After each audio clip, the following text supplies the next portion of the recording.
RSS ಹಾಗೂ ಬಿಜೆಪಿಯವರು ಉಗ್ರರು ಎಂದು ಸಿಎಂ ಸಿದ್ದರಾಮಯ್ಯ ಅವರು ನೀಡಿರುವ ಹೇಳಿಕೆ ಖಂಡಿಸಿ ಹಿಂದೂ ಪರ ಸಂಘಟನೆಗಳು ಹಾಗೂ ಬಿಜೆಪಿ ಮಂಗಳೂರಿನ ಜಿಲ್ಲಾ ಕಾಂಗ್ರೆಸ್ ಕಚೇರಿ ಬಳಿ ಪ್ರತಿಭಟನೆ ನಡೆಸಿದ್ದಾರೆ.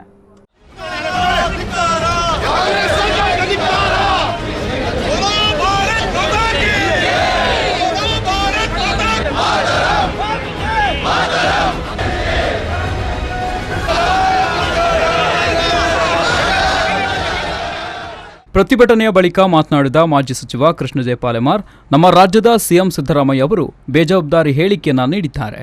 ದೇಶ ಪ್ರೇಮಿಗಳನ್ನು ದೇಶ ವಿರೋಧಿಗಳು ಎಂದು ಹೇಳಿರುವುದು ಜನರು ಸಹಿಸದಂತಹ ಮಾತು ಎಂದು ಕಿಡಿಕಾರಿದ್ದಾರೆ. ಇವತ್ತು ಸಿದ್ದರಾಮಯ್ಯನವರು ಬೇಜವಾಬ್ದಾರಿತನದ ಒಂದು ಹೇಳಿಕೆಯನ್ನು ಇವತ್ತು ಕೊಟ್ಟಂಥದ್ದು ಎಲ್ರಿಗೂ ಗೊತ್ತಿರುವಂಥದ್ದು. ಯಾಕಂತ ಹೇಳಿದರೆ ದೇಶ ಪ್ರೇಮಿಗಳನ್ನು ಗೂಂಡಗಳು, ಅವರು ದೇಶ ವಿರೋಧಿಗಳು, ದೇಶ ವಿರೋಧ ಚಟುವಟಿಕೆ ಆಗ್ತದೆ ಅಥವಾ ಇವರನ್ನು ಬ್ಯಾನ್ ಮಾಡಬೇಕು, RSS ಬ್ಯಾನ್ ಮಾಡಬೇಕು, BJP ಬ್ಯಾನ್ ಮಾಡಬೇಕು, ಇನ್ನೊಂದು ಬ್ಯಾನ್ ಮಾಡಬೇಕು ಅಂತ ಹೇಳುವಂಥದ್ದು ಅದು ಎಷ್ಟರ ಮಟ್ಟಿಗೆ ಸತ್ಯ ಅಂತ ಸರಿ ಅಂತ ಹೇಳಿ ನನಗೆ ಅನ್ನಿಸ್ತಾ ಇಲ್ಲ. ನಿಜವಾಗಿ ಒಟ್ಟಾರೆ ಹೇಳೋದಿದ್ದರೆ ಒಂದು ಬೇಜವಾಬ್ದಾರಿತನದ ಒಂದು ಹೇಳಿಕೆ ಅಂತ ಹೇಳ್ಬೋದು. ಇದು BJPಯವರಿರಲಿ, ನಾಳೆ RSSಗಳಿರಲಿ, RSSನವರು ದೇಶ ವಿರೋಧಿಗಳು ಅಂತ ಹೇಳಿದರು, ಗೂಂಡಗಳಂತ ಹೇಳಿದರು. ಇದು ಒಂದು ಜನರು ಸಹಿಸದಂಥ ಮಾತನ್ನು ಹೇಳಿದ್ದಾರೆ. ಅನಂತರ ಬಿಜೆಪಿ ಮುಖಂಡ ಬ್ರಿಜೇಶ್ ಚೌಟಾ ಮಾತನಾಡಿ, ಬಿಜೆಪಿ ಮತ್ತು RSSನವರನ್ನ ಉಗ್ರಗಾಮಿಗಳಿಗೆ ಹೋಲಿಸಿರುವಂತಹ ಸಿಎಂ ಸಿದ್ದರಾಮಯ್ಯ ನಡವಳಿಕೆಯನ್ನು ಖಂಡಿಸಿದರು.